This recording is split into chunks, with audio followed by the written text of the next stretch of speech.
200 books were about to be lost, forever in the flames of Detroit's 1967 riot. Only one woman grabbed her truck to rescue them, a rusted 1954 Chevrolet pickup. Rumbled through smoky 12th Street, its tailgate heaving with leather-bound volumes.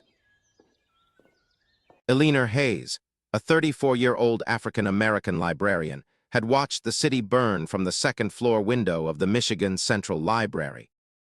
Its marble façade cracked by shrapnel, and its shelves trembling as nearby storefronts exploded in showers of glass. The unrest began on July 23, after a police raid on an underground bar, sparking 5 days of civil disturbance that left 43 dead, 700 injured, and $50 million in property damage. Eleanor remembered the night her mother taught her to shelve books with care, whispering that each volume held a piece of a people's memory. She saw a line of pregnant women waiting outside St. Mary's housing project, their bellies round with unborn children, eyes wide as the heat rose from a fire that had started in a nearby warehouse. She also noticed a cluster of elderly gentlemen sitting on folding chairs outside the old grocery store. The library's head archivist had already begun salvaging rare newspapers. But the curfew prevented any official transport. The only way to move the precious collections was by private vehicle. Eleanor had earned a master's in library science from the University of Michigan, and had become the first African-American to head the community outreach desk at the main branch, a position that gave her access to the rare African-American history collection that was rarely acknowledged in mainstream narratives. She decided then that those books were not merely paper. They were the stories of ancestors, the recipes of grandmothers, the poems of activists, and the maps of a community that refused to be erased.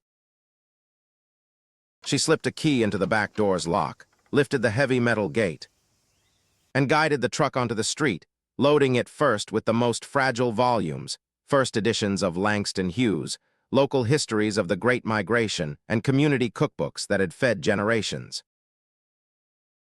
As the engine coughed to life, the street was a river of orange fire reflected in puddles of oil, and the air smelled of burnt rubber and scorched paper. The city's curfew, imposed at 6 p.m., turned night into a black veil, and firebombs ignited block after block, turning entire neighborhoods into burning infernos. Eleanor drove 3 miles north, navigating a gauntlet of police barricades that stopped every vehicle for inspection. At each checkpoint, she flashed her library badge, explained that she was transporting educational materials to a safe haven, and the soldiers, weary and skeptical, allowed her passage after a brief stare. The truck's suspension creaked under the weight of 200 books, each one stacked like a secret treasure, while 312 pregnant women and 87 elderly residents pressed against the sides, some cradling newborns, others clutching rosaries. Among those rescued women, 87 gave birth within weeks of the rescue, and 12 newborns entered the world in makeshift shelters using blankets borrowed from the rescued cookbooks. 12 newborns entered the world in makeshift shelters using blankets borrowed from the rescued cookbooks. The journey took her through the East Side's narrow alleys, where the only light came from flickering street lamps and the orange glow of distant fires. When they reached St. Mary's, the building's 3rd floor was already ablaze, flames licking the windows, and a group of mothers whispered prayers as they tried to protect their children.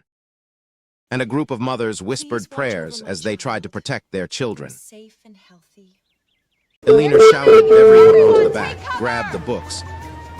She lifted a trembling infant onto the tailgate, placed a stack of cookbooks beside the mother's arms, and pushed the pregnant women into the open cargo area, ensuring they had room to breathe. Placed a stack of cookbooks beside the mother's arms, and pushed the pregnant women into the open cargo area, ensuring they had room to breathe. The truck's engine roared louder as it idled, and the radio, tuned to a static-filled station, played a faint Motown beat that seemed to pulse with the heartbeat of the city. In that moment, the truck became a moving sanctuary, a rolling library that carried knowledge like a shield against the chaos outside. When the night finally gave way to dawn, the fire had consumed the block, but had not reached the interior of the truck.